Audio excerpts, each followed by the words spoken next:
Hello world, I'm Twist, and welcome back to Raw Recap and Review. This is the March 2nd, 2026 episode coming from Indianapolis, Indiana. If you enjoy WWE content like this, subscribe to the channel for more, like the video. And last week we missed the Raw Recap and Review. I was on vacation. It was a really good week of Raw, and it was a really good Elimination Chamber. We got a new champion, AJ Lee. CM Punk retained. In the women's chamber, we had Rhea Ripley winning, and in the men's chamber, we had Randy Orton winning. But now let's get into this week's Monday Night Raw. Like most Raws, we start off with a promo. This time we get the Vision walking in. Paul Heyman, Austin Theory, Logan Paul. They're very upset because Seth Rollins came back at the Elimination Chamber. Seth Rollins got himself in the chamber and stumped Logan Paul, which caused him to get pinned by Cody Rhodes. So Paul Heyman he's as the mic. He says, "I'm here to talk about Seth Rollins." The crowd proceeds to start singing Seth Rollins' theme, going whoa. Paul says he hates that song.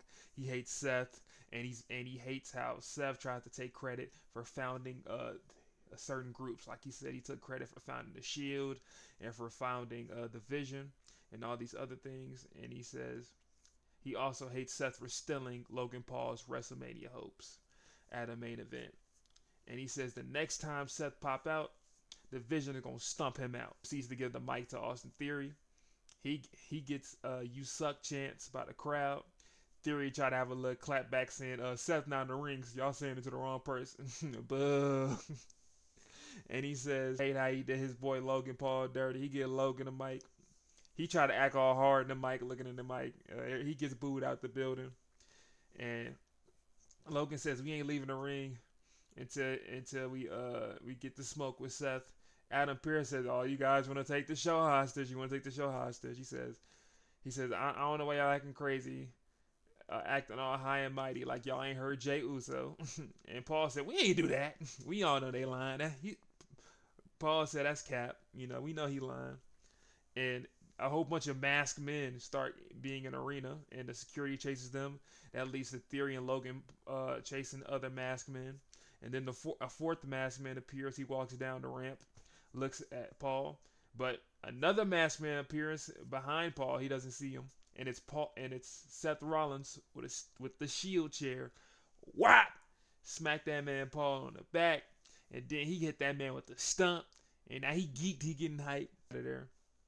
And it cuts to a commercial break, and it shows Paul Heyman in an ambulance, bleeding on the face.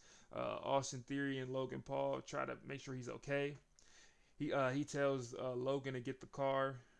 So Theory walks around, and he pulls up to the car, thinking it's Logan in there, but it's Jimmy Uso who pops out, whoops on Austin Theory, and he goes to the driver's seat of the ambulance, and LA Knight is driving the ambulance, so he drives away with Paul Heyman. Now we get into our first match of the night. We have Gunther versus Dragon Lee. They've been popping off back and forth because Gunther be disrespecting the AJ Styles, and Dragon Lee don't rock with that. So Gunther is doing his entrance down to the ring, and Dragon Lee don't let him get to the ring. He instantly attacks him during his entrance like it's 2K. He's whooping on that man. They get to the barricade area. Dragon Lee runs towards him, but Gunther hits him with a back body drop. Boom, slam him to the ground. We get to a commercial break. After the commercial break, we get back to the match with Gunther trying to remove Dragon Lee's mask, and then he stumps on. Then that leads to a chop exchange back and forth with Dragon Lee trying to fight back. He tries to chop back. Gunther, big chop, knocks him down. At least the Gunther trying to take the mask off again. Dragon Lee fights back. Hits him with an Irish whip, but he gets a big boot by Gunther. Gunther now kicking him in the chest, and then goes again for the mask removal, trying to play mind games with him. At least Gunther hitting Dragon Lee with an Irish whip. Dragon Lee hits that man with super kicks, chops, but he gets reversed with a clothesline by Gunther, stopping the comeback. Gunther goes for the pin.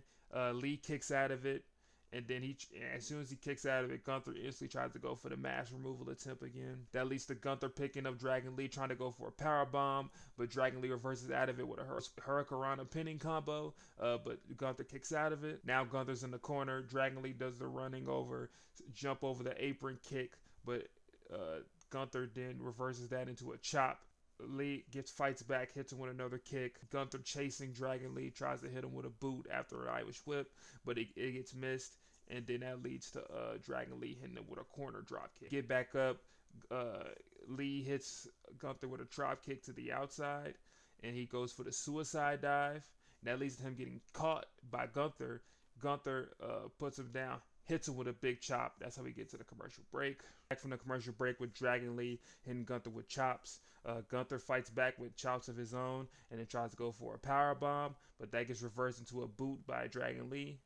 And then he clotheslines back and forth Gunther and then hits him with the super kick.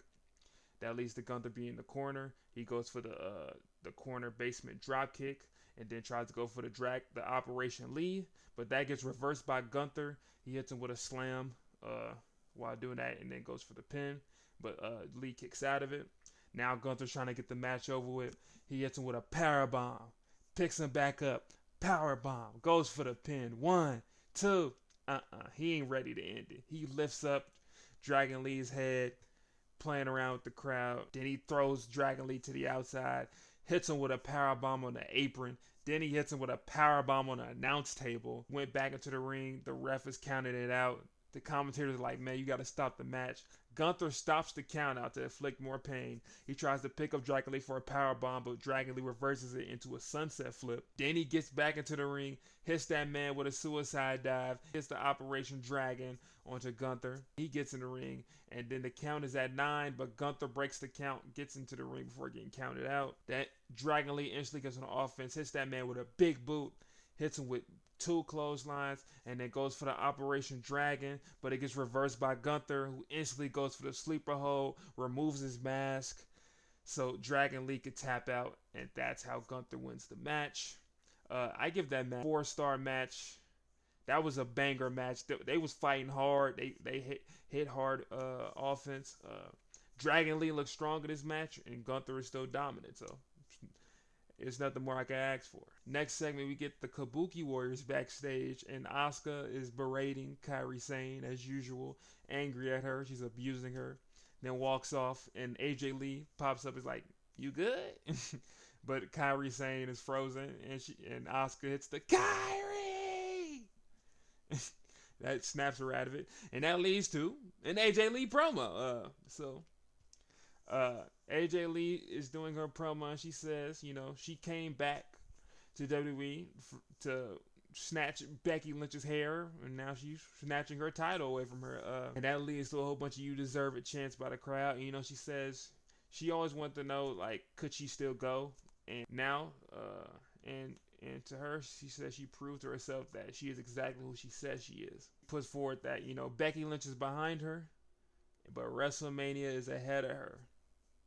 But she says she's not waiting until WrestleMania to defend the belt. She said she's going to be a fighting champion. And a couple weeks ago, she mentioned a whole bunch of women she wanted to fight.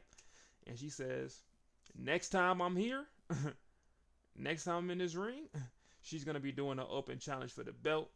And that leads to a bunch of women backstage trying to talk to Adam Pearce to fight AJ Lee. Then we get to our second match of the night. We have the OG El Grande Americano versus one of the Americanos, Rayo Americano. He's not fighting the other El Grande because they're going to be fighting later on a AAA event, Triple A event. But this match is happening because they had a backstage meeting with the Americanos beefing. So then we get to this match here. We get right into the match with a tie-up with that leads to a whole bunch of chain wrestling, flip over combos, which ends with El Grande doing a double leg takedown onto Rayo. Rayo fights back though with a throat punch to Grande to get him back, and some with head stumps while holding his arm, which leads into more chain wrestling, more arm combos, which leads to El Grande doing a pinning combo with the arm. That leads to a kick out from Rayo. Then that leads to El Grande doing a tilt-a-whirl hurricanrana on Rayo, which leads to him dipping out the ring, and then counters with the rest Americanos. That leads to Grande in the ring, or gracias, which leads to Bravo doing a distraction. He gets on the apron doing a little dance. That leads Rayo to hitting El Grande from in the back, and then grabs his arm and does a double knee stump, which was nasty. That leads to a back and forth chop exchange between El Grande and Rayo, which leads to El Grande winning the exchange by hitting with an arm drag and then a hip toss. And then that leads to Rayo walking to the outside. That leads to El Grande on the apron and then doing a jumping cannonball onto Rayo. Then Bravo starts to get into the face of El Grande. Then that leads to the Americanos on the outside distracting El Grande, which leads to Rayo hitting him with a top rope crossbody to him on the outside. And then he Irish whips El Grande into the turnbuckle on the corner on the outside, and it leads to commercial break. We get back from the commercial break with El Grande and Rayo doing a boo yeah punch back and forth exchange, which leads to El Grande winning it with an elbow and then a belly to belly throw, and he leads that into a Russian leg sweep onto him, and then a big kick. He then slams him down and then tries to go for the moonsault on the top rope, but it gets reversed by Rayo putting a boot up, but El Grande catches the boot and then turns it into an ankle lock. Rayo gets out of it and then lands a sunset flip onto El Grande and then hits him with a Meteora while he's down on the corner. That leads to Rayo getting up to the top rope, trying to attack El Grande, but El Grande runs up to the top rope, grabs him, and does a top rope belly to belly slam, goes for the pin. 1, 2, kick out from Rayo.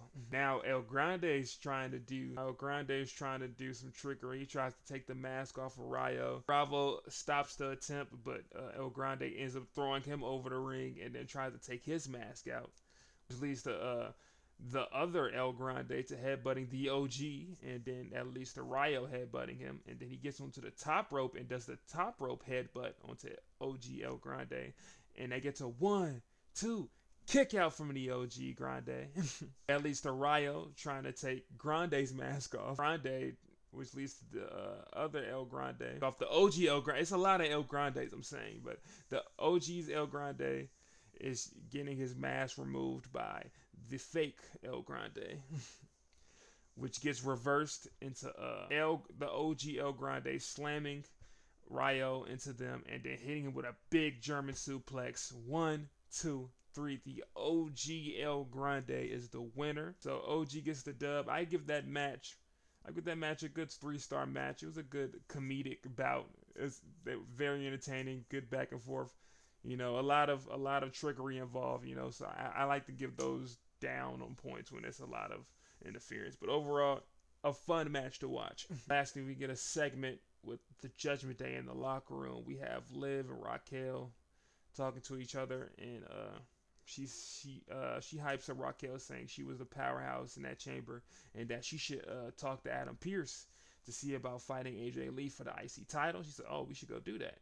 And then they move the camera on to the dudes of the group. You know, they have Dom talking to JD. He's saying, "Man, hey man, I need y'all out there with me." Finn pop up out of nowhere. He say, you know, they asked Finn how you doing. He said, "Man, I made peace about the L. You know, I'm just trying to get going. You know." And Dom's like, "All right, now that you over your loss to Punk, I'm gonna need y'all out there with me." And Finn said, "Hey, dog, I thought you said you want to do this by yourself." He said, "You know what, bro? You got to do it by yourself, bro. You know what, but we'll be there out there for support. We're not going to intervene. We're just going to sit back and watch." That is going to be the end of part 1 of this. Yes. If you're new to the channel, I like to do my Raw recap and reviews into part 1 and part 2. So this is part 1. So make sure to hit the end of this video to watch part 2. I'm Twist. Now watch part 2.